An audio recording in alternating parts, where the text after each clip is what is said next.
قرآن بڑے بڑے لہجوں میں پڑھنے والا، 17 کرنے والا ہے جی، مختلف لہجوں میں قرآن پڑھتا ہے. آپ کو کبھی شیخ شریم کی قرأت میں سنا رہا ہے تو شیخ حذیفی کی قرأت میں سنا رہا ہے، تو شیخ سدیس کی قرأت میں سنا رہا ہے، کبھی کس کی قرأت میں، کبھی کس کی قرأت میں، کبھی کس کی قرأت میں. لیکن کیا ہے کہ یہ قرآن اس کے حلق کے نیچے سے نہیں اترتا. اللہ کے نبی قیامت تک یہ اس کے ساتھ سزا دی جائے گی، اس کو قرآن حلق سے نیچے نہ اترنا. قرآن حفظ پورا، عمل سے بنتی ہے زندگی، جنت بھی اور جہنم بھی. یہ خاکی اپنی فطرت پہ نہ نوری ہے نہ ناری ہے، لیکن پوری زندگی سود خور. اے اللہ کے نبی صلی اللہ علیہ وسلم، وہ سود کو حلال کرنے والا، سود کھانے والا تھا. اے اللہ کے نبی صلی اللہ علیہ وسلم، یہ خون کے حوض کے اندر ہمیشہ رہے گا، قیامت تک اس کو عذاب میں مبتلا کیا جائے گا، وہ اس خون کے حوض سے باہر نہیں آ سکے گا.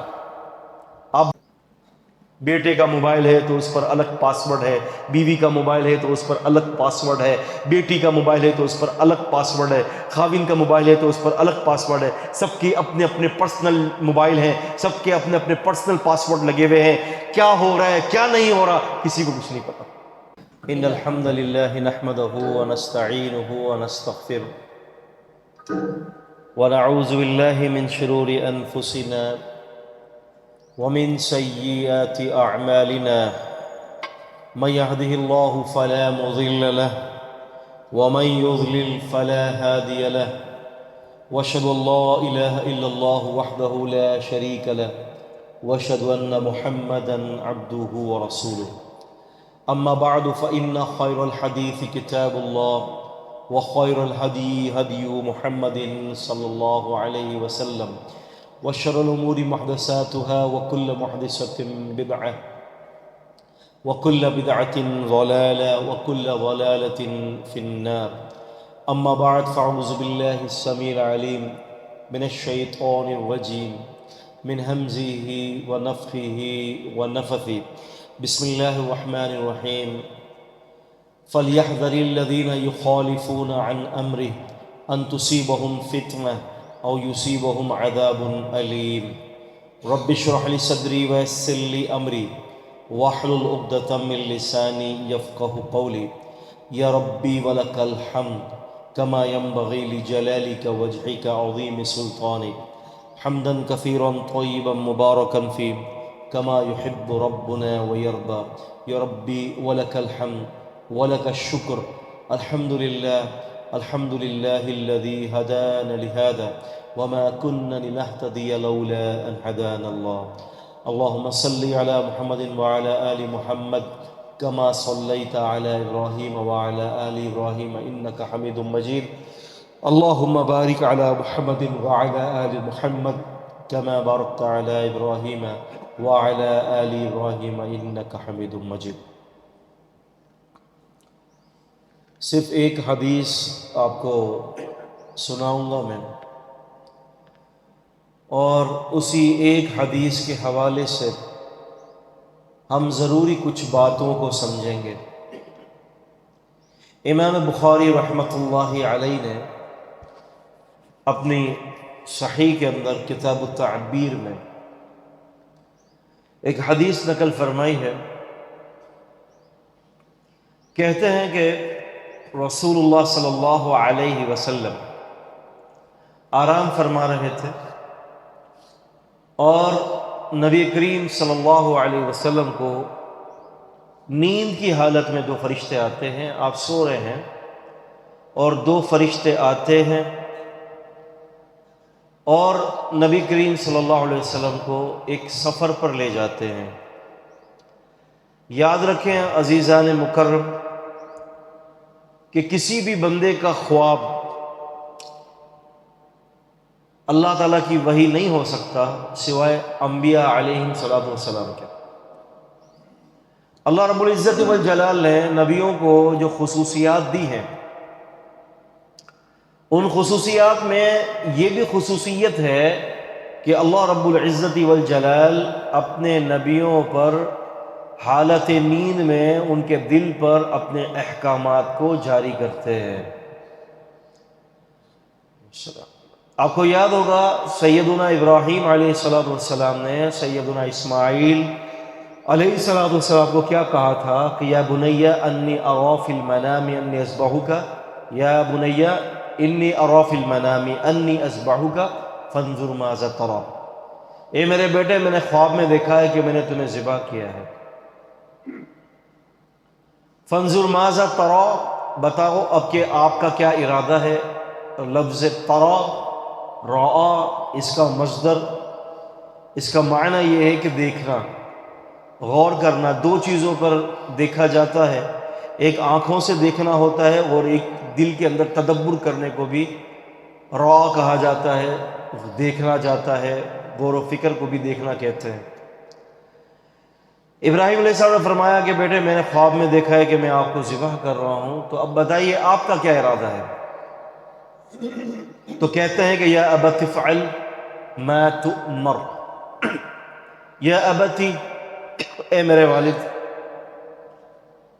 کیجئے ما تؤمر، وہ کیجئے ما جو تؤمر آپ کو حکم دیا گیا ہے، ستجدونی انشاء اللہ من الصابرین، ان قریب آپ مجھے صابروں میں سے پائیں گے۔ وہ بچہ جو ابھی چلنے پھرنے کے لائق ہوا ہے، وہ بچہ قربانی دینے کے لیے بھی تیار ہے، لیکن اس بچے کے الفاظ پر غور تو کریں کہ کتنے ہی مجتہدانہ اور کتنے ہی جو ہے وہ بردبانہ الفاظ تھے اور کتنے ہی حکیمانہ الفاظ تھے کہ ابو جی آپ وہ کریں جس چیز کا اللہ نے آپ کو حکم دیا ہے، انشاءاللہ میں آپ کو صابر ملوں گا۔ اس سے پتہ کیا چلتا ہے کہ انبیاء علیہ الصلوۃ والسلام کے خواب جو ہے وہ کیا ہوتے ہیں؟ اللہ تعالیٰ کی وحی ہوتے ہیں۔ نبی کریم صلی اللہ علیہ وسلم آرام کر رہے ہیں، اسی تناظر میں اب ہم نبی پاک صلی اللہ علیہ وسلم کے حوالے سے صرف ایک حدیث کا ذکر کریں گے اور ہم انشاءاللہ اسی حدیث پر اپنی بات کو رکھیں گے۔ اس ایک حدیث کے اندر بہت ساری باتیں ہمارے سامنے آئیں گی۔ نبی کریم صلی اللہ علیہ وسلم فرماتے ہیں کہ میں سو رہا تھا، میرے پاس دو لوگ آئے اور مجھے ان دونوں نے کہا کہ اے اللہ کے رسول صلی اللہ علیہ وسلم آپ ہمارے ساتھ چلیں۔ اللہ کے نبی صلی اللہ علیہ وسلم فرماتے ہیں کہ وہ دونوں مجھے لے گئے اور مجھے ایسی جگہ پر لے گئے کہ جہاں ایک آدمی کھڑا تھا اور ایک دوسرا آدمی اس کے ہاتھ میں پتھر تھا۔ ایک آدمی کھڑا ہے اور جو دوسرا آدمی ہے اس کے ہاتھ میں پتھر تھا، جس کے ہاتھ میں پتھر ہے وہ پتھر لے کر اس آدمی کے جو دوسرا آدمی تھا اس کے سر پر مارتا ہے۔ جب وہ پتھر اس آدمی کے سر پر لگتا ہے تو سر اس کا پھٹ جاتا ہے اور پھر پتھر لڑکتا ہوا آگے چلا جاتا ہے۔ نبی کریم صلی اللہ علیہ وسلم فرماتے ہیں کہ جب وہ شخص دوبارہ پتھر اٹھا کر واپس آتا ہے تو دیکھتا ہے کہ اس کا سر دوبارہ جڑ جاتا ہے۔ میں دوبارہ دہرا دوں اس خواب کو کہ نبی کریم صلی اللہ علیہ وسلم نے دیکھا خواب میں کہ ایک آدمی ہے، اس کے ہاتھ میں پتھر ہے، دوسرا آدمی کھڑا ہے، وہ اس کے سر پر کھینچ کے پھینک کے مارتا ہے اور وہ پتھر اس کے سر پر لگتا ہے جس سے اس کا سر پھٹ جاتا ہے۔ اب جب سر پھٹتا ہے تو پتھر لڑکتا ہوا دور جا کر گرتا ہے، تو وہ آدمی دوبارہ پتھر اٹھانے کے لیے جاتا ہے تاکہ دوبارہ اس کے سر پر مارے، تو جب وہ پتھر لے کر آتا ہے تو اس کا سر جڑ جاتا ہے۔ اللہ کے رسول صاحب نے اس آدمی سے پوچھا کہ بھائی یہ کیا ماجرا ہے، یہ کون ہے، اس کا سر کیوں پتھر سے پھاڑا جا رہا ہے، اس کا سر پتھر سے کیوں کچلا جا رہا ہے؟ اور یہ بڑی عجیب بات ہے کہ اگر کسی کا سر پھٹتا ہے تو اتنی جلدی سر جڑ نہیں جاتا۔ تم پتھر اٹھا کر آئے ہو اور یہ سر اس کا جڑ گیا، بھائی تم کون ہو، یہ کیا ماجرا ہے؟ اس نے کہا اللہ کے رسول صلی اللہ علیہ وسلم آپ آگے چلیں۔ جب یہ آگے لے گئے نبی کریم صلی اللہ علیہ وسلم کو، وہ دو آدمی، آپ نے دیکھا کہ ایک آدمی ہے اس کے ہاتھ میں لوہے کا آنکڑا ہے۔ لوہے کا آنکڑا دیکھا ہے آپ نے، جس سے جو ہے وہ برف وغیرہ توڑتے ہیں، اسٹیل کا ہوتا ہے، آگے سے یوں مڑا ہوا ہوتا ہے اور آگے سے اس کی نوک ہوتی ہے، برف کی لادیوں کو جو ہے اس کے ذریعے پکڑ کر کھینچا جاتا ہے آگے۔ تو اس کے ہاتھ میں لوہے کا آنکڑا تھا۔ اس نے کیا کیا کہ اس لوہے کو، آنکڑے کو دوسرے آدمی کے جبڑے پر یہاں رکھتا ہے، جبڑے پر رکھتا ہے اور چیرتا چیرتا چیرتا چیرتا گدی تک لے جاتا ہے۔ جب اس جبڑے کو چیرتا ہے یہ، تو اس کے بعد جب دوسرے جبڑے کی طرف آتا ہے تو پہلا جبڑا صحیح ہو جاتا ہے۔ اللہ کے نبی صلی اللہ علیہ وسلم نے پوچھا کہ بھائی یہ کون ہے؟ اس کا جبڑا کیوں چیرا جا رہا ہے؟ اور پھر چیرا جانا، پھر ایک چیر کر دوسری جبڑے کی طرف آ رہا ہے تو پہلا جبڑا صحیح ہو جاتا ہے، پھر جب پہلے جبڑے کے بعد دوسرے جبڑے کو پھاڑنے آتا ہے تو پہلا جبڑا صحیح ہو جاتا ہے، پھر دوسرا جبڑا صحیح ہو جاتا ہے۔ یہ کون ہے؟ انہوں نے کہا اے اللہ کے رسول صلی اللہ علیہ وسلم آپ آگے چلیں۔ کیا فرمایا؟ آپ آگے چلیں۔ اللہ کے رسول صلی اللہ علیہ وسلم فرماتے ہیں کہ جب میں آگے گیا تو میں نے دیکھا کہ ایک خون سے بھرا ہوا تالاب ہے یا نہر ہے، اس میں ایک آدمی ہے اور وہ باہر آنا چاہتا ہے، لیکن کنارے پر ایک آدمی کھڑا ہے اور اس کے ہاتھ میں بہت بڑا پتھر ہے، وہ پتھر اس کے سر پر مارتا ہے اور وہ دوبارہ وہ خون کے حوض کے اندر جا کر لڑکتا ہوا گر جاتا ہے۔ آپ اندازہ کریں کہ بڑا عجیب سما ہے کہ پانی نہیں ہے، اس پورے حوض کے اندر، تالاب کے اندر، نہر کے اندر پانی کی جگہ پر خون ہے۔ اللہ کے نبی صلی اللہ علیہ وسلم فرماتے ہیں کہ مجھے تو بڑا عجیب لگا، میں نے اس سے پوچھا کہ بھائی یہ کون ہے؟ یہ باہر آنا چاہتا ہے لیکن کنارے پر ایک بندہ کھڑا ہے، اس کو آنے نہیں دے رہا، یہ کون ہے؟ اس نے کہا کہ اللہ کے رسول آپ آگے چلیں۔ اللہ کے نبی سے فرماتے ہیں کہ مجھے جب آگے لے گیا تو میں نے دیکھا کہ ایک آدمی ایک آدمی آگ کو سلگا رہا ہے، بڑا عجیب چہرے کا تھا اور وہ آگ کو سلگا رہا ہے۔ تو میں نے ان سے پوچھا کہ بھائی یہ کون ہے؟ آگ کو کیوں سلگا رہا ہے یہ؟ انہوں نے کہا کہ اللہ کے رسول صاحب آپ آگے چلیں۔ نبی کریم صلی اللہ علیہ وسلم فرماتے ہیں کہ جب مجھے آگے لے گئے تو میں نے دیکھا کہ آگے جو ہے وہ ایک باغ ہے، گارڈن ہے، حدیقتن ہے۔ اس باغ کے اندر مرد اور عورتیں ہیں، خوش ہیں۔ میں نے پوچھا ان سے کہ بھائی یہ کون ہے؟ کہا کہ اللہ کے رسول آپ آگے چلیں۔ اللہ کے نبی صلی اللہ علیہ وسلم نے فرمایا کہ جب میں آگے بڑھا تو میں نے دیکھا کہ ایک تندور نما ایک گڑا ہے، ایک تندور نما ایک گڑا ہے، یعنی اس کا پیٹ پھولا ہوا ہے اور اوپر سے اس کا منہ چھوٹا ہے۔ اللہ کے نبی سے فرماتے ہیں کہ اس کے اندر آگ ہے اور آگ کے انگاروں کے ساتھ ننگے مرد اور ننگی عورتیں جل رہی ہیں۔ اللہ کے نبی صلی اللہ علیہ وسلم نے فرمایا کہ مجھے بڑا عجیب لگا۔ میں نے ان سے پوچھا کہ بھائی یہ کون ہے؟ یہ کون برہنہ مرد اور برہنہ عورتیں ہیں؟ یہ کون ہے؟ یہ کیوں جل رہی ہیں؟ انہوں نے کہا کہ اے اللہ کے رسول صلی اللہ علیہ وسلم آپ آگے چلیں۔ اللہ کے نبی صلی اللہ علیہ وسلم فرماتے ہیں کہ مجھے آگے لے جایا گیا۔ اب مجھے جب آگے لے جایا گیا تو نبی کریم صلی اللہ علیہ وسلم فرماتے ہیں کہ میں نے دیکھا کہ ایک درخت ہے، اس کے نیچے ایک بڑے میاں بیٹھے ہوئے ہیں، شیخون کبیرون۔ وہ بڑے میاں ہیں اور بڑے میاں کے ارد گرد سارے بچے ہیں۔ بڑا عجیب لگا، بڑے میاں کون ہیں؟ اتنے سارے ہجوم میں بچوں کے، یہ بچے کس کے ہیں؟ یہ بڑے میاں کون ہیں؟ اللہ کے نبی صلی اللہ علیہ وسلم نے پوچھا ان سے کہ یہ کون ہے بڑے صاحب اور یہ بچے کس کے ہیں؟ انہوں نے کہا کہ اللہ کے رسول صلی اللہ علیہ وسلم آپ آگے چلیں۔ اللہ کے نبی فرماتے ہیں کہ مجھے بلندی کی طرف لے جایا گیا۔ میں نے دیکھا کہ ایک بہت اچھا محل تھا، ایک بہت اچھا گھر تھا۔ میں نے ان سے پوچھا کہ بھائی یہ گھر کس کا ہے؟ انہوں نے کہا کہ اے اللہ کے رسول صلی اللہ علیہ وسلم آپ آگے چلیں۔ آپ نے فرمایا کہ مجھے مزید بلندیوں کی طرف لے جایا گیا تو میں نے دیکھا کہ بادلوں نما خوبصورت ترین سفید گھر تھا اور بڑا ہی خوبصورت وہ محل تھا۔ میں نے ان سے پوچھا کہ بھائی یہ گھر کس کا ہے؟ یہ محل کس کا ہے؟ انہوں نے کہا کہ آپ آگے چلیں۔ اللہ کے نبی صلی اللہ علیہ وسلم نے فرمایا کہ نہیں، اب میں آگے نہیں آؤں گا۔ کیا فرمایا آپ نے؟ اب آگے نہیں جاؤں گا میں، مجھے بتاؤ کہ یہ مسئلہ کیا ہے؟ یہ اتنا لمبا تم نے سفر کروایا ہے، تم کون ہو؟ یہ کون ہے؟ یہ سفر کون سا تھا؟ جس کا جبڑا چیرا جا رہا تھا وہ کون تھا؟ جس کا سر پھاڑا جا رہا تھا وہ کون تھا؟ جو خون کے حوض کے اندر تیر رہا تھا، اس کو باہر نہیں آنے دیا جا رہا تھا، اس کا سر پھاڑا جا رہا تھا، وہ کون ہے؟ اور وہ جو ہے وہ تندور کے اندر آگ میں برہنہ مرد اور برہنہ عورتیں وہ کون تھیں؟ اور وہ بڑے صاحب کون تھے؟ جو ایک آدمی آگ کو سلگا رہا تھا وہ کون تھا؟ ایک اونچائی کی طرف ایک محل دیکھا تھا وہ کون تھا؟ اور سب سے اوپر جو ایک خوبصورت محل بادلوں نما سفید محل دیکھا وہ کس کا گھر تھا؟ مجھے بتاؤ، میں اب آگے نہیں جاؤں گا۔ اللہ اکبر۔ نبی کریم صلی اللہ علیہ وسلم کے بارے میں محدثین اکرام فرماتے ہیں کہ نبی کریم صلی اللہ علیہ وسلم کی ہر ادا اللہ تبارک و تعالی کا دین ہے۔ آپ صلی اللہ علیہ وسلم کھا رہے ہیں تو وہاں پر بھی دین کے مسئلے اخذ ہو رہے ہیں. آپ صلی اللہ علیہ وسلم آرام کر رہے ہیں، وہاں بھی امت کے لیے ہدایت کو نمایاں کیا جا رہا ہے. نبی کریم صلی اللہ علیہ وسلم بات کرتے ہیں، ان باتوں کے اندر بھی امت کے لیے ہدایت کو پیوست کیا جا رہا ہے، امت کے لیے ہدایت کو بڑھایا جا رہا ہے. نبی پاک صلی اللہ علیہ وسلم کی ہر ادا کو، اب آپ سو رہے ہیں تو آپ کا سونا بھی بالاتفاق دین کا ایک طریقہ ہے. اور سونے کے اندر جو خواب دیکھتے ہیں اللہ کے رسول صلی اللہ علیہ وسلم، وہ بھی دین کا ایک بہت بڑا جو ہے وہ طریقہ ہوتا ہے. اس خوابوں سے بھی اللہ رب العزت والجلال امت کے لیے ہدایت کو واضح کرتے ہیں. یہ کیا ہے؟ یہ تمغہ صرف اللہ رب العزت والجلال انبیاء علیہ الصلوۃ والسلام کو دیتے ہیں.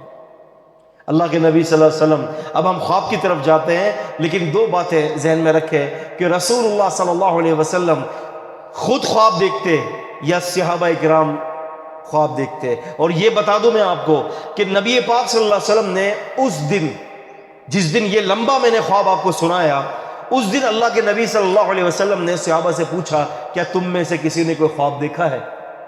آپ اتفاق دیکھیں، اللہ رب العالمین نے اس دن کسی کو بھی خواب نہیں دکھایا، کسی صحابی نے خواب نہیں دیکھا، بلکہ صرف اللہ کے نبی نے فرمایا کہ اگر تم نے خواب نہیں دیکھا تو میں نے ایک خواب دیکھا ہے. کیوں؟ اس کی وجہ یہ ہے اللہ رب العزت والجلال نے امتیوں کے خواب کو روک دیا نبی کے خواب کی وجہ سے. کیوں؟ کہ نبی کے خواب کے ذریعے اللہ تعالیٰ دین کے احکامات کو ظاہر کرتا ہے. آپ سمجھ رہے ہیں؟ نبی کے خواب ہے یہ. اللہ کے رسول صلی اللہ علیہ وسلم فرماتے ہیں کہ میں نے پوچھا کہ تم کون ہو دونوں؟ تو ان دونوں نے کہا کہ اے اللہ کے رسول صلی اللہ علیہ وسلم میں جبرائیل ہوں اور یہ میکائیل ہے. سبحان اللہ. کیا فرمایا؟ اے اللہ کے رسول صلی اللہ علیہ وسلم میں جبرائیل ہوں اور یہ میکائیل ہے. ہم دونوں آپ کے پاس تشریف لائے اللہ کے رسول صلی اللہ علیہ وسلم، اور آپ کے اوپر جو ہے وہ مسائل کو واضح کرنے کے لیے آئے ہیں. اللہ نے ہمیں بھیجا ہے. کیونکہ یہ بات تو طے شدہ ہے کہ فرشتے اللہ رب العالمین کے حکم کے بغیر یفعلون ما یؤمرون، یہ وہ کرتے ہیں. یفعلون، فعل یفعلون کا مطلب ہے کہ وہ کرتے ہیں، یہ کرنا فعل ہے، اسی کے اندر فاعل بھی موجود ہے، ما یؤمرون، جو ان کو حکم دیا جا رہا ہے. تو فرمایا کہ اللہ کی قسم میں جبریل ہوں اور یہ میکائیل ہے. اور اے اللہ کے رسول صلی اللہ علیہ وسلم، آپ نے جو دیکھا تھا کہ ایک بندے کا جبڑا چیرا جا رہا تھا اور ایک بندے کا سر پھاڑا جا رہا تھا، اب یہاں سے یہ خواب شروع ہو رہا ہے، اس خواب کی تعبیر شروع ہو رہی ہے.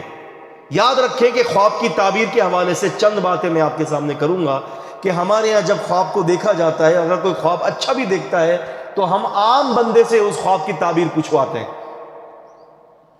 یاد رکھیں کہ جب آپ نے کوئی خواب دیکھا ہے، اگر اچھا خواب دیکھا ہے تو اس خواب کی تعبیر کے لیے کسی صاحب علم کی طرف مراجعت کی جائے جو اس خواب کی اچھی تعبیر دے. ہمارے یہ ہوتا ہے کہ ہم خواب کی تعبیر اگر کوئی دیکھتے بھی ہیں تو کیا جاتا ہے، گھروں کے اندر مذاق میں اڑا دیا جاتا ہے اس کو. آپ سمجھ رہے ہیں؟ اب جبکہ وہ خواب اچھا ہوتا ہے، اس کی تعبیر اچھی ہوتی ہے، لیکن مذاق میں اڑانے کی وجہ سے اس خواب کی غلط تعبیر بن جاتی ہے. یا پھر ہم خواب ان کو سناتے ہیں کہ جن کے پلے علم کا کوئی حصہ نہیں ہوتا، جاہل لوگ ہوتے ہیں، وہ ہنس دیتے ہیں، مذاق کر دیتے ہیں اور آپ کے خواب کو غلط کسی تعبیر اور ایسی تعبیر کی طرف موڑ دیتے ہیں کہ جو آپ کے لیے بہتر نہیں ہے. تو خواب کی تعبیر کے حوالے سے حکم یہ ہے کہ خواب اگر آپ نے اچھا دیکھا ہے، ایسے بندے کو تعبیر کے لیے چنا جائے جو صاحب علم اور سنجیدہ ہو، کیونکہ خواب کی تعبیر کا علم بھی بڑا زبردست قسم کا علم ہے. بسا اوقات تو ایک دفعہ تو ایسا بھی ہوا تھا کہ ایک بندے نے نبی علیہ السلام کے دور میں خواب دیکھا اور اسی وقت جو ہے سیدنا ابو بکر نے کہا تھا کہ اللہ کے رسول اگر آپ مجھے اجازت دیتے ہیں تو میں اس خواب کی تعبیر بتا دیتا ہوں. آپ نے فرمایا کہ اچھا تم بتاؤ. جب انہوں نے خواب کی تعبیر بتا دی تو پوچھا کہ اللہ کے رسول بتائیے میں نے خواب کا تعبیر جو بتائی ہے وہ صحیح بتائی؟ آپ نے فرمایا کچھ صحیح کچھ غلط. جبکہ ابو بکر صدیق رضی اللہ تعالیٰ عنہ تھے. تو خواب کی تعبیر کے لیے ذہن میں رکھا جائے کہ بڑے ہی بردبار اور علمی شخصیت کو چنا جائے. اور اگر آپ نے برا خواب دیکھا ہے تو کسی کو بتانے کی ضرورت نہیں ہے، اعوذ باللہ من الشیطان الرجیم 3 دفعہ پڑھ کے الٹے ہاتھ کی طرف جو ہے وہ تھتکار دیں. انشاءاللہ تعالیٰ وہ خواب آپ کو نقصان نہیں پہنچائے گا. تو یہ تو خواب کی چند باتیں رہی. اچھا اب ہم آتے ہیں نبی پاک صلی اللہ علیہ وسلم کے خواب کی طرف، کہا کہ اللہ کے رسول صلی اللہ علیہ وسلم آپ نے دیکھا کہ ایک بندہ جو ہے اس کا جبڑا چیرا جا رہا ہے اور ایک بندے کا سر پھاڑا جا رہا ہے، اے اللہ کے نبی صلی اللہ علیہ وسلم یہ پوزیشن جو آپ نے دیکھی ہے یہ اس کے ساتھ قیامت تک ہوتا رہے گا، یہ کون ہے؟ فرمایا اس میں سے ایک بندہ ایسا ہے اللہ کے رسول صلی اللہ علیہ وسلم جو جھوٹی افواہیں لوگوں سے لے کر لوگوں کے اندر پھیلاتا ہے۔ آپ کو پتہ ہے نا افواہ پھیلانا، غلط بات، یا ایھا الذین آمنوا ان جاءکم فاسق بنبأ فتبینوا، اے ایمان والو جب بھی فاسق کوئی خبر لے کر آئے اس کی تحقیق کر لو۔ سورہ حجرات سورہ نمبر 49 اور آیت نمبر 6 ہے کہ ایمان والو جب بھی کوئی فاسق خبر لے کر آئے اس کی تحقیق کر لو۔ آج ہمارے یہاں تحقیق کا فقدان ہے، ذرا سے بھی کوئی بات اخبار میں پڑھ لی، کسی ایک آدمی نے آپ کو کوئی خبر کہہ دی، ہم نے اس خبر کی وجہ سے معاشرے میں پھیلا دیا، اب کیا ہوتا ہے کہ اس خبر کی وجہ سے معاشرے کے اندر زبردست قسم کے نقصانات پیدا ہوتے ہیں۔ اللہ کے نبی صلی اللہ علیہ وسلم کو کہا گیا کہ یا رسول اللہ صلی اللہ علیہ وسلم وہ بندہ اس میں سے ایک جھوٹی خبریں پھیلاتا ہے، بات کی تحقیق نہیں کرتا، کیونکہ شریعت کا مزاج یہ ہے کہ جب بھی کوئی مسئلہ ہوگا اس بات کی تحقیق ہوگی۔ آپ دیکھیں سیدنا عمر رضی اللہ تعالیٰ عنہ گھر پر موجود ہیں، امام مسلم رحمۃ اللہ علیہ نے صحیح مسلم کتاب الاستعداد میں فرمایا کہ نبی پاک صلی اللہ علیہ وسلم گھر پر ہیں، اور ہوا یہ سیدنا عمر رضی اللہ عنہ گھر پر ہیں کہ ایک صحابی سیدنا ابو موسیٰ اشعری رضی اللہ تعالیٰ عنہ ان کے گھر پر تشریف لائے، دروازہ کھٹکھٹایا، سلام کیا 3 دفعہ، اجازت نہیں ملی، واپس چلے گئے۔ سیدنا عمر رضی اللہ تعالیٰ عنہ دروازے پر کھڑے ہو کر اس کو بلاتے ہیں، اے ابو موسیٰ اشعری ادھر آؤ۔ کہا کہ جی امیر المومنین۔ کہا کہ آپ 3 دفعہ آپ نے اجازت چاہی اور پھر آپ جو ہے وہ چلے گئے، آپ نے میرا انتظار کیوں نہیں کیا؟ کہنے لگے کہ میں نے اللہ کے نبی صلی اللہ علیہ وسلم سے سنا ہے کہ آپ کہیں بھی جائیں 3 دفعہ اجازت چاہیں، اگر اجازت نہ ملے تو واپس ہو جائیں۔ سیدنا عمر نے فرمایا ابو موسیٰ اشعری تمہارے پاس اس مسئلے کی کوئی دلیل موجود ہے؟ کیا فرمایا؟ تمہارے پاس اس مسئلے کی کوئی حدیث ہے، تمہارے پاس کوئی دلیل ہے؟ ابو موسیٰ اشعری فرماتے ہیں کہ ہاں میرے پاس موجود ہے۔ کہا کہ لے آؤ، اگر نہیں لاؤ گے تو سزا دوں گا۔ سیدنا ابو موسیٰ اشعری صحابہ کرام کی مجلس میں جاتے ہیں اور کہتے ہیں کہ بھئی آپ لوگوں میں سے کسی نے رسول اللہ صلی اللہ علیہ وسلم سے یہ حدیث سنی ہے؟ ابو موسیٰ اشعری کو سیدنا ابی ابن کعب نے فرمایا کہ انی سمعت النبی صلی اللہ علیہ وسلم، میں نے اللہ کے نبی سے یہ حدیث سنی ہے۔ کیا فرمایا؟ میں نے اللہ کے نبی صلی اللہ علیہ وسلم سے حدیث سنی ہے۔ اب یہ ہوا کہ ابی ابن کعب سیدنا ابو موسیٰ اشعری کے ساتھ سیدنا عمر کے پاس جاتے ہیں رضی اللہ عنہم، کہتے ہیں کہ عمر کیا بات ہے کہ تم نبی علیہ السلام کے صحابہ کو پریشان کر رہے ہو؟ یہ بات تو میں نے خود نے اللہ کے نبی صلی اللہ علیہ وسلم سے سنی ہے۔ سیدنا عمر نے فرمایا اللہ کی قسم میں ابو موسیٰ کو پریشان کرنا نہیں چاہتا تھا، میں نے ان سے دلیل اس لیے مانگی کہ نبی پاک صلی اللہ علیہ وسلم کی حدیث کی تحقیق ہو جائے۔ کیا ہو جائے؟ نبی پاک صلی اللہ علیہ وسلم کی حدیث کی تحقیق ہو جائے۔ اور یہ جو قرآن مجید کی جو آیت ہے جس کا ذکر سورہ حجرات آیت نمبر جو ہے وہ 7 میں کی گئی ہے، 6 میں کی گئی ہے، ان جاءکم فاسق بنبأ فتبینوا، اس کا نزول بھی کچھ اسی کی طرح ہے کہ سیدنا خالد بن ولید کو نبی کریم صلی اللہ علیہ وسلم نے ایک علاقے میں زکوٰۃ لینے کے لیے بھیجا تھا، راستے میں کچھ لوگ مل گئے اور پوچھا خالد بن ولید سے کہ کہاں جا رہے ہو بھائی؟ کہنے لگے کہ وہاں پر میں زکوٰۃ لینے جا رہا ہوں۔ کہا کہ وہاں کے لوگ تو سارے مرتد ہو گئے، سارے دین سے پھر گئے۔ اب یہ آ کر نبی کریم صلی اللہ علیہ وسلم کے پاس آتے ہیں اور کہتے ہیں کہ اللہ کے رسول صلی اللہ علیہ وسلم وہ تو سارے مرتد ہو گئے، آپ نے ایک قافلے کو روانہ کیا، دیگر صحابہ کرام کو بھیجا، تو پتہ چلا وہاں گئے تو وہاں تو اذانیں ہو رہی تھی۔ آ کر کہتے ہیں صحابہ کرام اللہ کے نبی صلی اللہ علیہ وسلم وہاں تو اذانیں ہو رہی ہیں۔ پھر اللہ تعالیٰ نے یہ آیت نازل فرمائی، اے ایمان والو بات کی تحقیق کر لیا کرو، بات کی کیا کرو؟ تحقیق کر لیا کرو، اس سے شدید نقصان ہوتا ہے۔ عام مسئلوں کے اندر جب تحقیق کا حکم ہے تو شریعت نے دینی مسئلے کے اندر بھی بھرپور آپ کو اور مجھے تحقیق کا حکم دیا ہے۔ ہمیں تحقیق کرنی چاہیے اپنے مسائل پر، دینی امور کے اندر بھی تحقیق کرنا چاہیے۔ اسی لیے تو فرمایا فَرُدُّهُ إِلَى اللَّهِ وَرَسُولِ، اپنے مسئلے کو اللہ اور اس رسول کی طرف لوٹاؤ۔ عزیزان قدر، تو فرمایا اے اللہ کے رسول صلی اللہ علیہ وسلم اس میں سے ایک بندہ وہ ہے کہ جو جھوٹی خبریں پھیلا دیتا ہے۔ اس وقت BBC اور اسی طرح سے جو ہے اللہ آپ کا بھلا کرے CNN، اور اس وقت جو دجالی میڈیا ہے، آپ کو پتہ ہے یہ میڈیا ہمارا نہیں ہے، آپ کو معلوم ہے یہ میڈیا یہودیوں کا ہے۔ اس وقت دنیا کے اندر اگر ہم میڈیا کی بات کرتے ہیں تو 100 میں سے 95% میڈیا جو ہے وہ یہودیوں کے اختیار میں، اور یہ میڈیا ہمیں اسلام کے بارے میں کبھی بھی صحیح بات نہیں بتائے گا۔ آپ دیکھ لیں فلسطین کا مسئلہ، بلکہ آپ ابھی نیٹ کے اوپر ابھی میں آپ کو فلسطین کی اگر ایک کوئی ریکارڈنگ کرواتا ہوں، ریکارڈ کرواتا ہوں میں آپ کو، اور میں آپ کو کہتا ہوں کہ اسرائیل کے خلاف ڈالیں، آپ کی دوسرے دن آپ کا جو ہے وہ اکاؤنٹ بلاک ہو جائے گا۔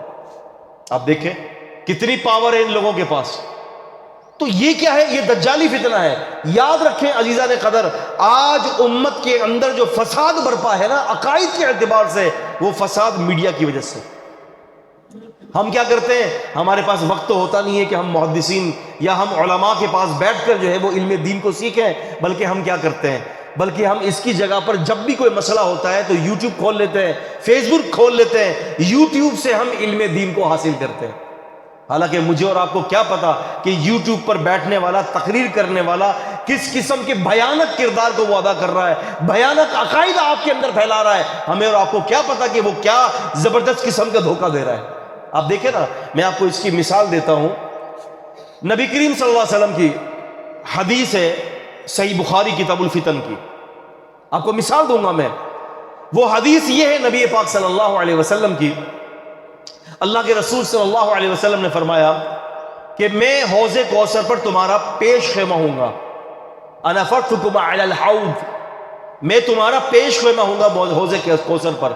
میرے پاس جو ہے وہ کچھ لوگ آئیں گے اور ان کے اور میرے درمیان جو ہے وہ آڑ قائم کر دی جائے گی۔ آپ سمجھ رہے ہیں؟ میرے اور ان کے درمیان کیا قائم کر دی جائے گی؟ آڑ قائم کر دی جائے گی، اور میں کہوں گا کہ ہاذا منی، یہ تو میرے ہیں۔ میرے اور ان کے درمیان آڑ کس وجہ سے قائم کر دی گئی ہے؟ یہ جو فرشتے ہوں گے یہ کہیں گے انک لا تدری ما احدث بعدک، اے اللہ کے نبی صلی اللہ علیہ وسلم آپ کو نہیں پتا انہوں نے آپ کے بعد آپ کے دین کو تبدیل کر دیا۔ پھر صحابہ یہ پھر اللہ کے نبی صلی اللہ علیہ وسلم فرمائیں گے سحقن سحقن لمن غیر دینی، میں بیزار ہوں ان لوگوں سے کہ جنہوں نے میرے دین کو پھیر دیا، تبدیل کر دیا۔ غیر یغیر، اس کا مطلب ہوتا ہے کسی چیز کو تبدیل کرنا۔ اللہ کے نبی صلی اللہ علیہ وسلم نے اس حدیث میں فرمایا اس صحابی، اے اللہ تعالیٰ یہ تو میرے صحابہ ہیں جن کے اور میرے درمیان آپ آڑ قائم کروا رہے ہیں۔ پھر کہا جائے گا آپ کو پتہ نہیں ہے کہ یہ بدعتی ہیں۔ اب دیکھیں یہاں لفظ اصحاب کا ذکر آیا، صحابہ کا لفظ ذکر آیا۔ میڈیا پر آپ کو ایسے اسکالرز ملیں گے، میڈیا پر آپ کو ایسے لوگ ملیں گے کہ جو اس حدیث کو سنانے کے بعد آپ کو بتائیں گے کہ دیکھو صحابہ اکرام مرتد ہو چکے تھے، العیاذ باللہ۔ اس میں سے کون ہے؟ محمد علی مرزا نمبر 1 ہے۔ یہ میڈیا کا فتنہ ہے، اور ہم اس کی بات کو لے کر امت تک پہنچاتے ہیں، ہم اس کی تحقیق کو لے کر امت تک پہنچاتے ہیں۔ ہمیں چاہیے کہ ہم کوئی بھی شخص ہو، ہم اس کی بات کو پہلے تحقیق کر لیا کریں۔ یہ میڈیا کا نقصان ہے۔ اب کیا ہوا اس کے بعد اب یہ ہوا کہ جب بھی آپ دیکھیں، جب بھی اس قسم کے پروگرامز آتے ہیں، آپ کامنٹس کے اندر آپ دیکھیں کہ کامنٹس کے اندر جو ہے وہ صحابہ اکرام کو العیاذ باللہ جو ہے وہ کتنا زیادہ گالیاں بکی جاتی ہیں۔ آپ نے کبھی دیکھا ہے؟ آپ دیکھیں، چیک کریں آپ جا کر۔ اب کیا نبی علیہ السلام نے اصحاب کہہ کر، صحابہ کہہ کر، اس سے مراد کیا صحابہ اکرام لیا ہے اللہ کے نبی صلی اللہ علیہ وسلم نے؟ ہرگز نہیں۔ یاد رکھیں عربی کے اندر، عربی زبان کے اندر 2 چیزیں ہوتی ہیں، ایک اصطلاحی ہوتی ہے اور ایک لغوی ہوتی ہے۔ لغوی کیا چیز ہے اور اصطلاحی کیا چیز ہے وہ میں آپ کو سمجھاتا ہوں۔ دیکھیں اصطلاحاً کہتے ہیں وہ چیز جو شرعی اعتبار سے ہو، اور لغوً کہتے ہیں جو عربی زبان کے اندر بولی جاتی ہو کوئی چیز۔ آپ سمجھ رہے ہیں؟ عربی زبان بھی جب ہم سیکھتے ہیں نا، اگر آپ میں سے کسی کو عربی آتی ہو تو اس کو پتا ہوگا کہ عربی سیکھنے کے لیے 3 چیزیں ضروری ہوتی ہیں، ابواب الصرف، علم النحو اور لغت۔ یہ 3 چیزیں بڑی ضروری ہوتی ہیں۔ تو لغت کہتے ہیں زبان کو۔ اب شریعت کے اندر، اصطلاح کے اندر، صحابی اس بندے کو کہا جاتا ہے جس نے کلمے کی حالت میں نبی پاک صلی اللہ علیہ وسلم کی زیارت کی اور کلمے کی حالت کے اندر فوت ہوا۔ کیا سمجھ رہے ہیں؟ کس کو کہا جاتا ہے؟ دوبارہ آپ کہیں ذرا زبان سے تاکہ اصطلاح یاد رہے۔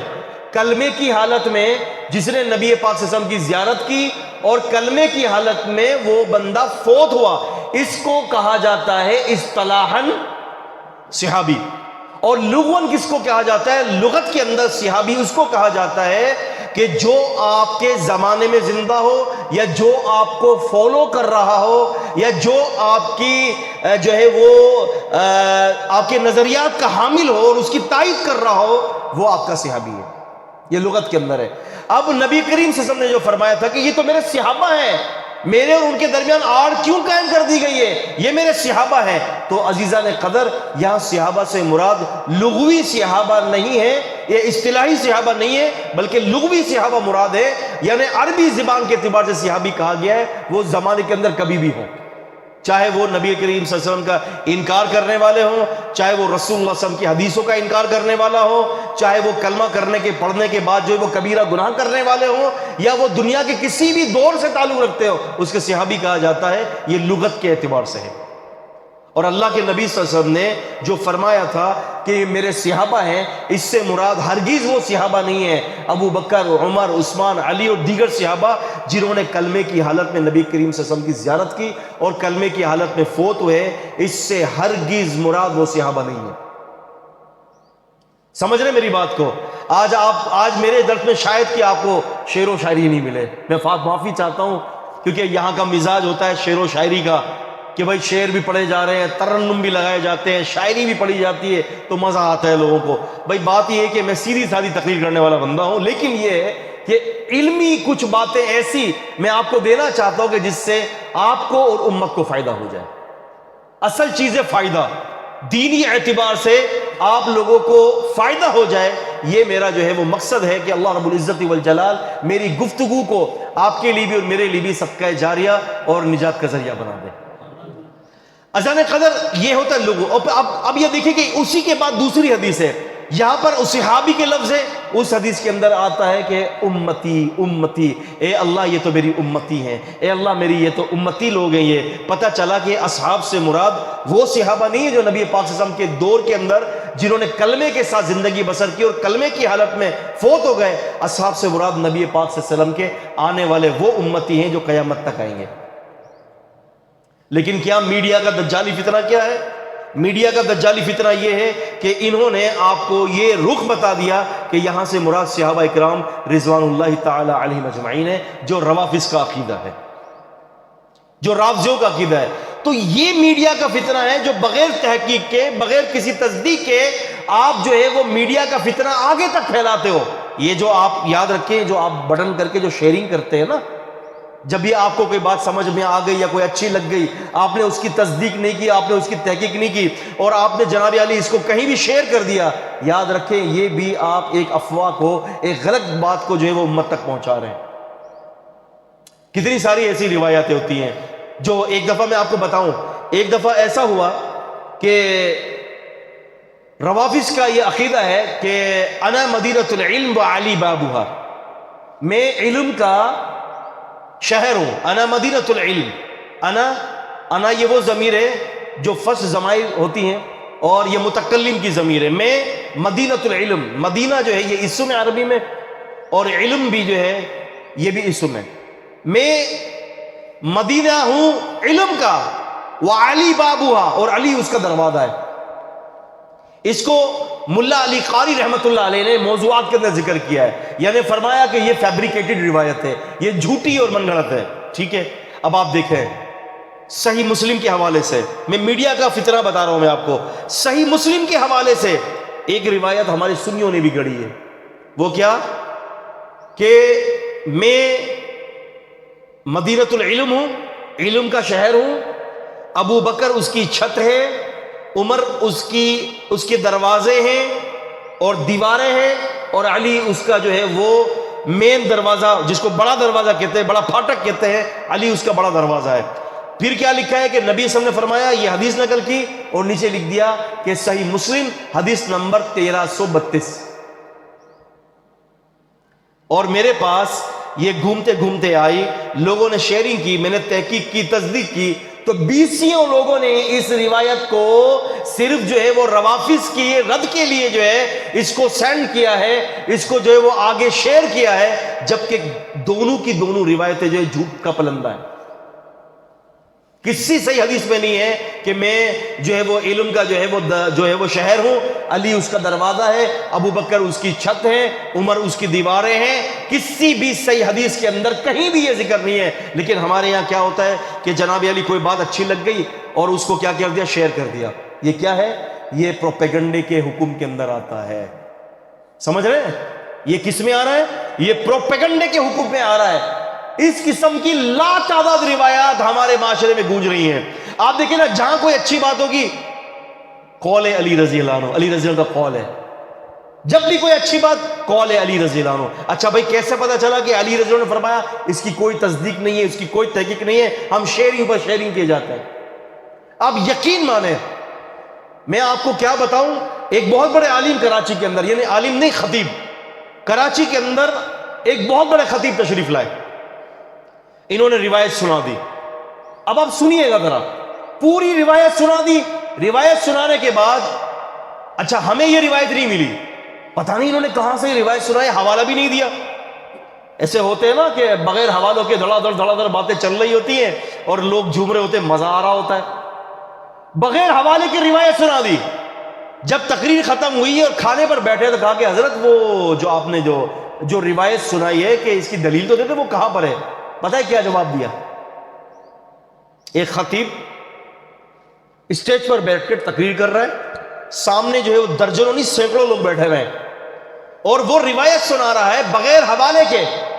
جب ہم نے بعد میں ان کو کہا کہ حضرت یہ جو روایت سنائی آخر ہے کدھر کی، پتہ ہے کیا کہتے ہیں وہ؟ پتہ ہے کیا کہا؟ کہتے ہیں کہ یہ پتہ تو نہیں ہے وہ کدھر ہے، لیکن جنگ اخبار کے اندر میں نے پڑھا تھا. آپ اندازہ کریں، جنگ اخبار میں پڑھا ہے، جنگ اخبار میں پڑھا ہے، یعنی جنگ اخبار کی بات جو ہے وہ محقق بات ہے. عزیزان قدر، یہ باتیں میں آپ کو اس لیے کہہ رہا ہوں کہ اس کی سزا اتنی زیادہ بھیانک ہے کہ فرمایا کہ ان دو میں سے ایک کو سزا دی جائے گی، قیامت تک دی جائے گی، جس نے جھوٹی باتیں لوگوں میں پھیلائیں، بغیر تصدیق کے پروپیگنڈا کیا اور جھوٹی باتیں لوگوں کو پھیلائیں. اللہ تعالیٰ غریق رحمت کرے محدثین اکرام پر. انہوں نے ایمانت اور امانت داری کے ساتھ ہر جھوٹی بات کو، اگرچہ وہ اہل سنت کے عقائد کے ساتھ ہی کیوں نہ وابستہ ہو، اس کو بھی انہوں نے بتا دیا کہ یہ جھوٹ ہے. رافضیوں نے ایک روایت گڑھی، رافضیوں نے ایک روایت گڑھی، وَإِذَا رَأَيْتُمُ الْمُعَاوِيَةَ عَلَى الْمِنبَرِ، اور جب تم معاویہ کو رضی اللہ تعالی عنہ میرے منبر پر دیکھو، فَاقْتُلُوهُ، تو اس کو قتل کر دو. یہ روایت رافضیوں نے گڑھی ہے. سنیوں نے کہا کہ اچھا چلو ہم اس کو بدل دیتے ہیں. انہوں نے کہا کہ وَإِذَا رَأَيْتُمُ الْمُعَاوِيَةَ عَلَى الْمِنبَرِ، اور جب تم معاویہ کو میرے منبر پر دیکھو، فَقَبِّلُوهُ، تو اس کو جا کر بوسہ دے دو. قتل کو بوسے میں تبدیل کر دیا. اللہ تعالیٰ محدثین پر، ان کی امانتوں کے اوپر اللہ تعالیٰ ان کو اجر عظیم عطا فرمائے. محدثین نے اس روایت کو لکھا جس میں قتل کے الفاظ تھے، کہتے ہیں کہ یہ روایت من گھڑت موضوع ہے. پھر اس روایت کو لاتے ہیں جو امیر معاویہ رضی اللہ عنہ کی فضیلت ظاہر کر رہی ہے، حالانکہ سارے محدثین سیدنا امیر معاویہ رضی اللہ عنہ کے فضیلت کے قائل ہیں، کاتبین وحی تھے، لیکن امانت کے ساتھ بتا دیا کہ یہ روایت بھی جھوٹی ہے. آپ سمجھ رہے ہیں عزیزان گرامی، یہ میڈیا کا فتنہ ہے. تو فرشتوں نے کہا کہ اے اللہ کے رسول صلی اللہ علیہ وسلم، ان میں سے ایک بندہ ایسا ہے کہ جس کو جو ہے جو ہے وہ جھوٹی باتیں لوگوں تک بیان کرتا ہے، اور یہ سزا اس کو قیامت تک دی جائے گی. اور ان دونوں میں سے ایک بندہ وہ ہے جو قاری قرآن ہے، اور قرآن اس کے حلق کے نیچے سے نہیں اترتا. قرآن بڑے بڑے لہجوں میں پڑھنے والا، 17 کرنے والا ہے جی، مختلف لہجوں میں قرآن پڑھتا ہے. آپ کو کبھی شیخ شریم کی قرأت میں سنا رہا ہے، تو شیخ حذیفی کی قرأت میں سنا رہا ہے، تو شیخ سدیس کی قرأت میں سنا رہا ہے، کبھی کس کی قرأت میں، کبھی کس کی قرأت میں، کبھی کس کی قرأت میں. لیکن کیا ہے کہ یہ قرآن اس کے حلق کے نیچے سے نہیں اترتا. اللہ کے نبی قیامت تک یہ اس کے ساتھ سزا دی جائے گی، اس کو قرآن حلق سے نیچے نہ اترنا. قرآن حفظ پورا، عمل سے بنتی ہے زندگی، جنت بھی اور جہنم بھی. یہ خاکی اپنی فطرت پہ نہ نوری ہے نہ ناری ہے، لیکن پوری زندگی جو ہے وہ عمل سے خالی ہے. جب رمضان آیا تو اس کے آنے سے 1 مہینے پہلے قرآن سنانے والے نے اپنی داڑھی رکھ لی، اور جب رمضان چلا گیا، چاند نظر آ گیا، تو سب سے پہلے حجام کی دکان پہ وہ کھڑا ہے اور اپنی داڑھی منڈوا رہا ہے. رمضان کے اندر ہم نے اپنے فلمیں دیکھنا اور پتے کھیلنا اور تاش کھیلنا بند کر دیا. جیسے رمضان کے بعد جو عید کا چاند نظر آ گیا ساری چیزیں شروع کر دی. جبکہ ایمان والوں کی ایک ایسی صفت اللہ رب العزت نے ذکر کی ہے سورہ یونس میں. اللہ تعالیٰ فرماتے ہیں الا ان اولیاء اللہ لا خوف علیہم ولا هم یحزنون الذین آمنوا وکانوا یتقون. فرمایا الا سنو ان اولیاء اللہ، یہ حرف ناصبہ ہے کہ یہ جو اللہ تعالیٰ کے جو ولی ہے لا خوف علیہم ولا هم یحزنون، بے خوف اور بے غم ہوں گے. لا خوف علیہم، ان پر کسی قسم کا خوف نہیں ہوگا. کس بات کا خوف؟ کہ اب ہمارا آخرت کے اندر کیا ہوگا. ولا هم یحزنون، اور نہ وہ غم زدہ ہوں گے. کس بات پر غم زدہ ہیں؟ اس بات پر غم زدہ نہیں ہوں گے کہ ہم نے اپنی ساری دنیا کو چھوڑ دیا، ہم نے اپنے مال کو چھوڑ دیا، متاع کو چھوڑ دیا، اولادوں کو چھوڑ دیا. ان کو رتی بھر بھی غم نہیں ہوگا اور نہ ہی آخرت کی فکر ہوگی ان کو. کیوں؟ اللہ تعالیٰ نے جان نکالتے وقت ہی اس کو جنتی خوشخبریاں سنوا دی. اللہ تعالیٰ ہمیں ایسے لوگوں میں کر دے. وَأَبْشِرُوا بِالْجَنَّةِ الَّتِي كُنْتُمْ تُوعَدُونَ. اور پھر فرمایا کہ اچھا یہ نیک لوگوں کی صفت کیا ہے؟ فرمایا الذین آمنوا، وہ لوگ جو ایمان لاتے ہیں، وَكَانُوا يَتَّقُونَ، اور ہمیشہ پرہیزگار بنے رہتے ہیں، ہمیشہ تقوی اختیار کرتے ہیں. میں نے ہمیشہ کیوں کہا؟ ترجمے میں آپ کو یہ لفظ نہیں ملے گا ہمیشہ کا. آپ جائیں ترجمے والا قرآن پڑھیں، وہاں آپ کو ہمیشہ کا ترجمہ نہیں ملے گا. میں نے آپ کو ہمیشہ کا ترجمہ اس لیے کہا، اس لیے بتایا کہ لفظ عربی میں کانو جب مضارع کے ساتھ آتا ہے، آگے یتقون مضارع ہے، تو اس کا مطلب ہمیشگی کا ہوتا ہے. یعنی وہ جو اللہ کا ولی ہے وہ ہمیشہ ہمیشہ متقی رہتا ہے. چاہے وہ اکیلے میں ہوتا ہے تب بھی اللہ سے ڈرتا ہے، لوگوں کے سامنے ہوتا ہے تب بھی اللہ سے ڈرتا ہے. اور ایسا نہیں ہوتا کہ 2 مہینے اللہ سے ڈرتا ہے تو 2 مہینے شیطان کی اتباع کرتا ہے. زندگی بھر اللہ سے ڈرتا رہتا ہے. یہ کس کی صفت ہے؟ ایمان والوں کی صفت ہے. لیکن ہمارے یہاں قرآن ہمارے حلق کے نیچے سے نہیں اترتا. قرآن مختلف لہجوں میں یاد ہے. اچھا اس کا ایک سب سے بڑی وجہ بھی ہے نا.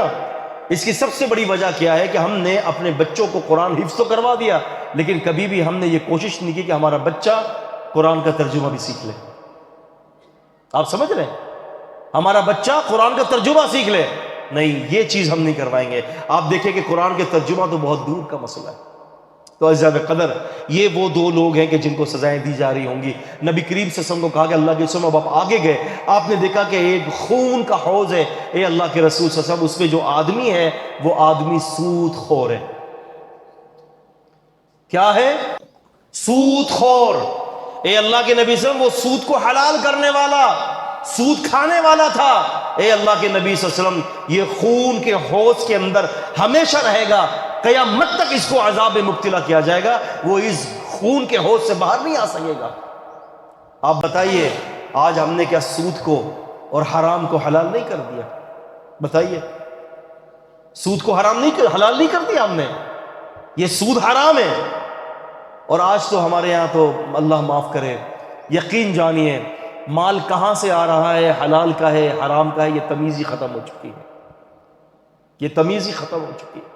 سود کے اوپر میں اگر آپ کو تفصیلی بات کروں بہت زیادہ وقت درکار ہے. بس کہنے سے مراد یہ ہے کہ جو سود خور ہوتا ہے قیامت تک کے لیے اس کو عذاب کے اندر مبتلا کیا جائے گا. پھر کہا اللہ کے رسول صلی اللہ علیہ وسلم، پھر آپ آگے تشریف لے گئے. آپ نے دیکھا کہ ایک آدمی آگ کو سلگا رہا ہے. اے اللہ کے نبی صلی اللہ علیہ وسلم، یہ جہنم کا چوکیدار ہے جو جہنم کی آگ کو سلگا رہا ہے. یہ جہنم کی آگ بھی کتنی خطرناک ہے. اللہ کی قسم کھا کے کہہ رہا ہوں 3000 سال تک اللہ نے اس جہنم کی آگ کو بھڑکایا ہے. اللہ کے نبی نے تو یہاں تک فرما دیا کہ یہ جو جہنم جو ہے، اگر جہنمی لوگوں کو جہنم سے نکال کر اللہ تعالیٰ اس آگ سے نکال کر دنیا کی آگ کے اندر ٹرانسفر کر دے تو اللہ کے نبی فرماتے ہیں کہ جہنمی لوگ دنیا کی آگ میں آ کر سکون کی نیند سو جائیں گے. کتنی بھیانک ہوگی. رسول اللہ صلی اللہ علیہ وسلم رات بھر اس جہنم کے عذاب سے اللہ کی پناہ طلب کیا کرتے تھے. تو فرمایا اللہ کے رسول صلی اللہ علیہ وسلم، وہ جو آگ کو سلگانے والا ہے، اللہ کے رسول صلی اللہ علیہ وسلم وہ کون ہے؟ وہ جہنم کا چوکیدار ہے. ہم اللہ تعالیٰ سے جہنم کی آگ سے پناہ طلب کرتے ہیں. ہم اللہ تعالیٰ سے کہتے ہیں اللہ ہم آپ کے چہرے کی پناہ طلب کرتے ہیں جہنم کی آگ سے.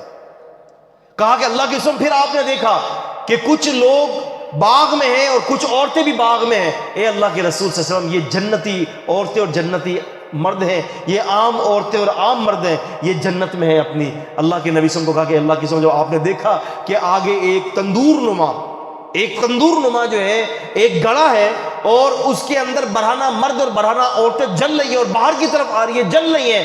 اللہ کے نبی صلی اللہ علیہ وسلم، یہ وہ عورتیں اور مرد ہیں کہ جو زانی ہیں، یہ وہ مرد ہیں کہ جنہوں نے اپنے عورتوں کے حقوق سلب کیے، اور یہ وہ عورتیں ہیں جنہوں نے اپنے مردوں کے حقوق سلب کیے، یہ زانی لوگ ہیں۔ اللہ کے نبی صلی اللہ علیہ وسلم، قیامت تک ان کے ساتھ ایسا ہی ہوتا رہے گا۔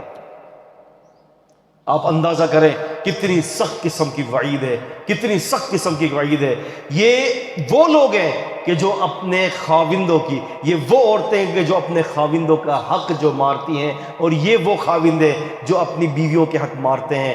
یعنی مراد کیا ہے کہ میاں بیوی، چاہے وہ کنوارے ہیں یا چاہے وہ شادی شدہ ہیں، اپنی ضرورتوں کو، اپنی جو ہے وہ سیکس نیڈز کو جو ہے وہ کسی اور کے ذریعے پوری کرتے ہیں۔ کہا کہ اللہ کے رسول صلی اللہ علیہ وسلم، یہ قیامت تک جلتے رہیں گے۔ کیا یہ آج ہمارے معاشرے میں عام نہیں ہو گیا؟ بیٹے کا موبائل ہے تو اس پر الگ پاسورڈ ہے، بیوی کا موبائل ہے تو اس پر الگ پاسورڈ ہے، بیٹی کا موبائل ہے تو اس پر الگ پاسورڈ ہے، خاوند کا موبائل ہے تو اس پر الگ پاسورڈ ہے۔ سب کے اپنے اپنے پرسنل موبائل ہیں، سب کے اپنے اپنے پرسنل پاسورڈ لگے ہوئے ہیں۔ کیا ہو رہا ہے کیا نہیں ہو رہا کسی کو کچھ نہیں پتا۔ آج ہم کہتے ہیں نا، اگر میں آپ سے بات کروں کہ اس وقت جو زنا، بدکاری، پورن ایڈکشن جو ہے اس وقت کا جو سب سے بڑا جو مسئلہ ہے وہ جنسی معاملات کا ہے، وہ کہاں سے بڑا؟ سب سے زیادہ اس کا قصوروار آپ کا یہ موبائل ہے۔ سب سے زیادہ آپ کو یاد ہوگا کہ ہم جب چھوٹے تھے اور ہم جب چھوٹی عمر میں تھے تو ہم دیکھتے تھے کہ لوگ اگر کوئی چیز دیکھنا بھی چاہتے تھے ان کو وہ چیزیں میسر نہیں آتی تھی، بڑی مشکل سے اتنی بڑی کیسٹ اٹھاتے اور چھپا کر لے جاتے، والدین سے بچا کر، بھائی بہنوں سے بچا کر، اور کبھی میسر آ جائے 3-4 مہینے میں تنہائی تو شاید کہ کوئی اس کو دیکھ پاتا تھا۔ لیکن آج یہ موبائل ہر وقت آپ کے سامنے ہے، آپ باتھ روم میں ہیں تو آپ تنہا ہیں، حتیٰ کہ والدین کو پتہ نہیں ہوتا کہ میرا بیٹا کیا کر رہا ہے، جبکہ وہ ساتھ میں بیٹھا ہوا ہے اور گل کھلا رہا ہے۔ اور یہ خاوند کا خیانت کرنا بیوی کے ساتھ، بیوی کا خیانت کرنا خاوند کے ساتھ، یہ شادی شدہ ہونے کے پہلے بھی کنواروں کے اوپر بھی عائد ہوتا ہے، کیونکہ ایک کنوارا لڑکا ہے، ایک کنوارا لڑکا جب زنا کی طرف جاتا ہے تو حقیقت کے اندر وہ اپنے ہونے والی بیوی کی خیانت کر رہا ہے، سمجھ رہے ہیں؟ اور جو بیوی ہے ہونے والی اس کی، وہ لڑکی اپنے خاوند کی، ہونے والے خاوند کی خیانت کر رہی ہے۔ آپ دیکھیں نا، ایسے میں نے خود نے یہ خبر پڑھی ہے، میں خود اس بات کو جو ہے پڑھ کر آ رہا ہوں، ابھی تقریباً کوئی 6-7 دن پہلے کی بات ہے یہ، کہ ایک خبر آئی، ایک لڑکی نے اپنے پاس موبائل سیل لیا۔ اب میں آپ کو بالکل حقائق بتا رہا ہوں، موبائل سیل لیا، اس نے استعمال کیا۔ اچھا، گھرانہ بھی دیندار ہے، شریف گھرانہ، ماں باپ دیندار، باپ عالم، ماں عالمہ، دیندار، نمازی پرہیزگی گھرانہ۔ بیٹی کو موبائل دلا دیا، کس پرپس پر؟ پرپس یہ ہے کہ بیٹی جو ہے وہ اس کے اندر دین کی تیاریاں کرے گی، لیکچر سنے گی، ٹھیک ہے، اور موٹیویٹ کرے گی لوگوں کو۔ اس کو موبائل دلا دیا، زیادہ عرصہ نہیں ہوا تو بیٹی کے پاس کال آئی، بیٹی کے پاس کال آئی، ماشاءاللہ آپ کتنی اچھی ہیں اور آپ کا درس بہت اچھا لگا، مجھے بہت اچھا لگا۔ بیٹی نے اس کو اگنور کر دیا، بھائی کون ہے پتہ نہیں کون ہے بھائی۔ وہی نمبر سے دوبارہ آیا، پلیز میری بات سنیں، آپ کو میں ایک خوبصورت بات کہہ رہا ہوں، آپ کی تقریر میں نے سنی ہے، میں دین کی طرف آ رہا ہوں، میری بات سنیں، مجھے تبلیغ کریں آپ۔ اچھا ہاں بھائی بولے، ماشاءاللہ آپ نے بہت پیاری تقریر کی، اتنی اچھی تقریر کی، اس تقریر کے اندر یہ باتیں کی ہیں آپ نے، ذرا اس کو دوبارہ دہرا دیں۔ دوبارہ دہرا دیا، اب لڑکی دہرا رہی ہے اس کو، میں نے یہ کہا، تیسری دفعہ کال آئی، میں پورا آپ کو بتا رہا ہوں، ابھی میں یہ پوری نیوز پڑھ کر آ رہا ہوں۔ تیسری دفعہ کال آئی، کہتے ہیں کہ ماشاءاللہ تقریر تو خیر، اب وہ لڑکا کہہ رہا ہے تقریر تو خیر اپنی جگہ پر ہے، ماشاءاللہ آپ، اللہ پاک نے آپ کو آواز کا بھی بہت اچھا تحفہ دیا۔ کیا؟ اللہ تعالیٰ نے آپ کو آواز کا بھی بہت اچھا تحفہ دیا ہے، ماشاءاللہ ماشاءاللہ۔ اچھا جی، اس نے کہا کہ جی جزاک اللہ خیرہ، بیچاری نے جزاک اللہ خیرہ لکھ کر اس کو سینڈ کر دیا، واٹس ایپ کر دیا۔ پھر اس کے بعد دوبارہ کال آئی، آپ مجھے جو ہے کوئی اچھی سی کوئی نظم سنا دیں۔ کرتے کرتے کرتے کرتے کرتے کرتے زیادہ ٹائم نہیں، 1.5 سے 2 مہینہ گزرا ہے، ٹھیک ہے. یہ بات شروع کا مسئلہ دینی مسئلے پر چلا تھا اور یہ مسئلہ آگے رومانس میں تبدیل ہو گیا. کس میں تبدیل ہو گیا؟ رومانس میں تبدیل ہو گیا. عزیزان قبر، میں آپ کو زمینی حقائق بتا رہا ہوں، یہ ہو رہا ہے، ہمیں پتہ نہیں ہے کہ کیا چل رہا ہے. ہم تو سمجھتے ہیں، اعتماد کرتے ہیں. دیکھیں دجال کو ہاتھ میں دے دیا ہے آپ نے، اب پلیز اعتماد مت کریں، شیر کی نگاہ رکھیں آپ. اور بلکہ میں تو کہتا ہوں کہ ایک ہی موبائل ہو سب کے پاس. اگر دینا ضروری ہے تو وہی موبائل بیٹے بھی استعمال کریں، وہی موبائل بیٹیاں بھی استعمال کریں، اور وہی موبائل ماں اور باپ بھی استعمال کریں. تو پھر چوری کرنا مشکل ہو جاتی ہے اس میں. آپ سمجھ رہے ہیں میری بات کو؟ تو اب کیا ہوا اس کے بعد؟ اب رومانس شروع ہو گیا. اب اس نے، لڑکے نے تقاضا کیا، اچھا اپنی ایک پکچر تو بھیجو. اب دیکھ رہے ہیں کہاں جا رہا ہے یہ سلسلہ. نہیں جی میں تو شرعی پردہ کرتی ہوں. ارے بھائی میں تو تم سے شادی کرنا چاہتا ہوں، میں تو تم سے شادی کرنا چاہتا ہوں، اپنی ایک پکچر بھیج دو. اس نے کیا کیا کہ اپنی ایک پکچر بھیج دی، اپنی ایک تصویر بھیج دی. اب تصویر بھیجی اس نے، تصویر بھیجنے کے بعد اس نے اپنے پاس سیو کر لی. اس نے کہا کہ کچھ اور تصویر بھیجو. اب اس نے کیا کیا، جب ایک دفعہ دل کھل گیا تصویریں بھیجتی رہی. اور پھر اس نے تقاضے کیا کہ مجھے کچھ ایسی تصویر دو کہ جس سے میرا رجحان بڑھے تمہاری طرف، کیونکہ میں شادی کرنا چاہتا ہوں. اس نے کہا نہیں نہیں یہ تو ہو ہی نہیں سکتا ہے. اگر سوچ لو، ناراض ہو جاؤں گا میں، امی کو بتا دوں گا. اب اس نے اپنی پرائیویٹ پارٹس کی تصویر بھیج دی. اب پرائیویٹ پارٹ کی تصویر بھیجی. اس نے کہا کہ اب تم ٹائم نکال کے میرے پاس آؤ، ہم ملاقات کرتے ہیں. کہتے کہ نہیں بھی میں تو نہیں جاؤں گا. اگر نہیں جاؤ گی میں تمہارے والدین کو بتا دوں گا، یا میں نیٹ کے اوپر تمہاری یہ پکچرز جو پرائیویٹ پارٹ کی میں پھیلا دوں گی. بچی کو قبضہ کر لیا. اس کے بعد اپنی حویث کا نشانہ بنایا اور کئی مہینوں تک اس کو استعمال کیا. اور پھر اس کے بعد بچی نے اس بات کو ذکر کیا اپنے والدین سے، اور پھر اس کے بعد جو ہوا سو ہوا، حتیٰ کہ ایک رپورٹ کے مطابق یہ پتہ چلا اس بچی نے خودکشی کر لی. کیا وجہ بنی؟ اللہ کے نبی صلی اللہ علیہ وسلم نے پہلے فرمایا تھا نا، آپ نے فرمایا تھا کہ یہ جو برہنہ مرد اور برہنہ عورتیں جل رہی ہیں، آپ نے فرمایا یہ خائن ہے. بیوی اپنے خاوند کی اور خاوند اپنے بیوی کی، یہ خائن ہے یہ. تو عزیزہ نے قدر اس کی سزا بھی بڑی سخت ہے. اب دیکھیں آپ وہ شریف بچی. علامہ ابن القیم نے ایک بڑا واقعہ اچھا نقل کیا ہے اس پر، مجھے یاد آ رہا ہے. اگر آپ کہیں تو میں بیان کروں ورنہ میں آگے بڑھ جاؤں. اگر آپ کہیں تو بیان کروں ورنہ نہیں کروں گا. نہیں، ابنا علامہ ابن القیم نے اپنی ایک کتاب کے اندر تلبیس ابلیس کے اندر ایک واقعہ نقل کیا. کہتے ہیں کہ ایسا تھا کہ ایک مسجد کا جو ہے نا عابد تھا، امام تھا اور مؤذن تھا. کہتے ہیں کہ اس دور کے اندر جو ہے نا کھانا وغیرہ جو ہے وہ گھروں سے آتا تھا. مجھے یاد ہے کہ ہندوستان کے اندر بھی ایک بہت بڑا مدرسہ تھا نذیر احمد دہلوی رحمہ اللہ کا. تو انہوں نے باقاعدہ بتایا کہ ہمارے یہاں جو طلباء کے لیے جو کھانا آتا تھا سب پڑوسیوں نے ہر بچے کے لیے باندھ رکھا تھا، بھائی اس کو ایک وقت کا کھانا میں دوں گا، دوسرے نے کہا ایک وقت کا کھانا میں دوں گا. تو کہتے ہیں کہ اس دور میں ابن القیم فرماتے ہیں کہ کھانا پڑوسیوں کی طرف سے آتا تھا. تو امام صاحب کے گھر کا کھانا، ان کے جو کھانا ہوتا تھا ایک گھر کی طرف سے آتا تھا روزانہ. اس وقت 2 ٹائم کا رواج تھا. تو کہتے ہیں کہ ہوا یہ کہ باپ اور اس کے 2 بیٹے تھے گھر میں اور ایک بیٹی تھی. باپ بیٹا 2 بیٹے تھے اور کوئی بھی نہیں تھا اور ایک بیٹی تھی. کہتے ہیں کہ باپ اور دونوں بیٹے کسی جہاد کے لیے نکل پڑے. تو بیٹی کی ذمہ داری تھی کہ وہ کھانا دے گی، لیکن شرائط یہ تھی کہ امام سے وہ کہا تھا کہ میری بیٹی گھر کے باہر دروازے کے باہر روزانہ اس ٹائم پہ کھانا رکھ دے گی، آپ کو دروازہ کھٹکھٹانے کی ضرورت نہیں ہے، آپ وہاں سے اٹھا لیا کریں. ٹھیک ہے. ابن القیم رحمۃ اللہ علیہ فرماتے ہیں کہ اب کھانا جو ہے وہاں رکھ دیتی وہ. تقریباً کہتے ہیں کہ کافی دنوں تک یہ چلتا رہا. تو اس کے دل میں یہ خیال پیدا ہوا امام صاحب کے، میں پوچھوں تو صحیح بھائی روزانہ کھانا دے رہی ہے، بھائی تمہاری طبیعت تو صحیح ہے.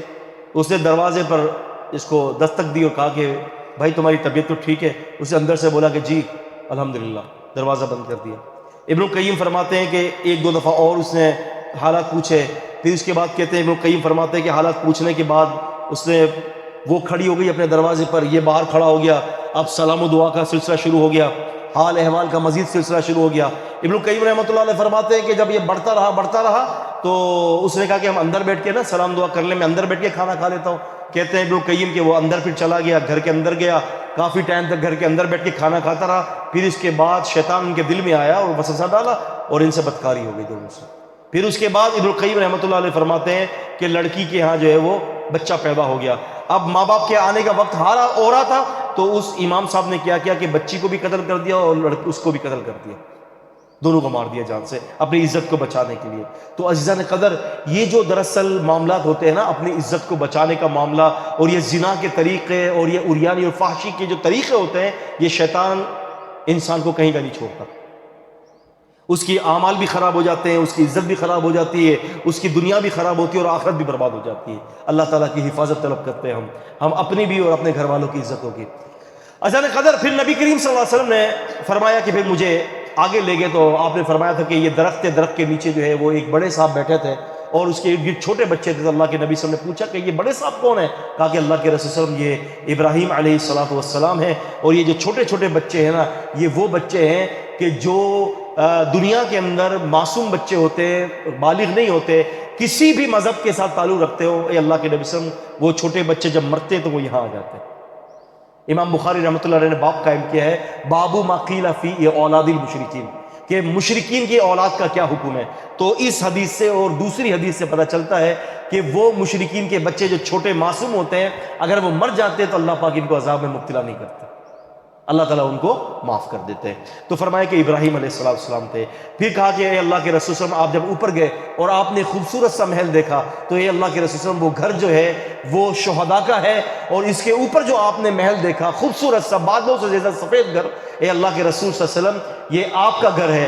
تو اللہ کے نبی کریم صلی اللہ علیہ وسلم نے فرمایا اچھا اگر یہ میرا گھر ہے تو مجھے اپنے گھر میں جانے دو۔ انہوں نے کہا کہ اللہ کے رسول صلی اللہ علیہ وسلم نہیں، آپ کی زندگی کا ابھی بقیہ حصہ باقی ہے، آپ جب اس حصے کو طے کر لیں گے تو پھر آپ اپنے محل کے اندر آ جائیں گے۔ الحمدللہ یہ حدیث امام بخاری نے صحیح بخاری کے اندر نقل کی ہے، اور اس حدیث کے اندر الحمدللہ بہت ساری ضروری باتیں ہمارے سامنے آئی ہیں جو میں نے الحمدللہ اس کو تفصیل کے ساتھ ذکر کیا ہے، کہ جس کے اندر سود کی مذمت کا بھی ذکر آ گیا کہ سود کا کھانے والے کو عذاب میں مبتلا کیا جائے گا، وہ عذاب ہوگا خون کا، اور بدکار مرد اور بدکار عورتوں کو جو ہے عذاب میں مبتلا کیا جائے گا، ان کو ایک تندور نما آگ کے اندر جو ہے ان کو جلایا جائے گا، اور اسی طرح سے جو ہے وہ جھوٹی خبر پھیلانے والا اور جو قاری قرآن ہوگا جس کے حلق کے نیچے سے قرآن نہیں اترے گا، ان دونوں میں سے ایک کو جو ہے وہ جبڑے سے اس کے منہ کو چیرا جائے گا اور ایک کے سر پر پتھر مارا جائے گا، اور یہ معاملہ قیامت تک ہوتا رہے گا، اور سود خور کو اللہ تعالیٰ خون کی حوض کے اندر عذاب دیں گے۔ اس طرح سے الحمدللہ یہ ساری حدیثیں ہماری جو حدیث خوبصورت ترین حدیث تھی ہے، اور حدیث بھی اپنے صحت کے اعتبار سے اعلیٰ مقام پر فائز ہے، اور ایک حدیث کے اندر الحمدللہ ہم نے تقریباً 7 سے 8 مسائل کو سمجھا ہے، باقی اور بھی اس کے اندر مسائل ہیں، لیکن الحمدللہ یہ مسائل ہمارے لیے بہت ہیں جو ہماری زندگی کے ساتھ تعلق رکھتے ہیں۔ اللہ تعالیٰ سے دعا کرتا ہوں اللہ تعالیٰ مجھے اور آپ کو کتاب و سنت کا فہم دے، اسے سمجھنے کی توفیق عطا فرمائے۔ اقول قولی ھذا استغفر اللہ لی ولکم ولسائر المرجع والمعاب، سبحانک اللہم وبحمدک اشہد ان لا الہ الا انت استغفرک واتوب الیک۔ سبحان ربی العلی العلی الوہاب، اللہم صلی علی محمد وعلی آل محمد کما صلیت علی ابراہیم وعلى آل إبراهيم إنك حميد مجيد، اللهم بارك على محمد وعلى آل محمد كما باركت على إبراهيم وعلى آل إبراهيم إنك حميد مجيد، لا إله إلا أنت سبحانك إني كنت من الظالمين۔ اے اللہ ہم سب کے گناہوں کو معاف فرما دیجئے، اے اللہ ہم سب پر رحمت نازل فرما دیجئے، اللہ ہمارے چھوٹوں پر، ہمارے بڑوں پر، ہمارے بوڑھوں پر، ہماری عورتوں پر، سب پر رحم فرما دیجئے۔ اے اللہ یہ صحیح بخاری کی اتنی پیاری حدیث کا اللہ تعالیٰ ہم نے تشریح کی ہے، اللہ پاک اے اللہ رب العالمین یہ عمل قبول کر کے اللہ رب العالمین ہمیں ان تمام کبھی گناہوں سے محفوظ فرما دیجئے، اللہ اپنی رضا والی زندگی عطا فرما دیجئے۔ اے اللہ ہمارا خاتمہ خیر کے ساتھ کر دیجئے، اے اللہ ہمارے والدین پر رحم فرما دیجئے، ہمارے اہل و عیال پر رحم کر دیجئے، اللہ ہماری دنیا کی زندگی بھی آسان کر دیجئے، ہماری آخرت کی زندگی بھی آسان کر دیجئے، اللہ جو مقروض ہیں ان کے قرضوں کو دور کر دیجئے، جو پریشان ہیں ان کی پریشانیوں کو دور کر دیجئے، جو مصیبت زدہ ہے ان کی مصیبتوں کو دور کر دیجئے اللہ جن کے یہاں بیٹیاں گھروں میں رشتے نہیں آ رہے اللہ ان کو نیک رشتے عطا کر دیجئے، جن کے یہاں اللہ پاک جن کے یہاں نکاح ہو گئے اللہ ان کو اللہ اولاد عطا فرما دیجئے، اور جن کے یہاں اولادیں ہیں اللہ ان اولادوں کو نیک اور صالح بنا دیجئے، ہمارے والدین پر رحم فرما دیجئے اللہ، جنہوں نے اس مسجد کے اندر پروگرام کو انعقاد کیا ہے اللہ تعالیٰ ان کو جزائے خیر عطا فرما دیجئے اللہ، ہم سب سے راضی ہو جائیے، ہماری دنیا بھی اچھی کر دیجئے، آخرت بھی اچھی کر دیجئے۔ ربنا وتقبل دعاء انك انت السميع العليم وتب علينا انك انت التواب الرحيم، صلی اللہ علی النبی۔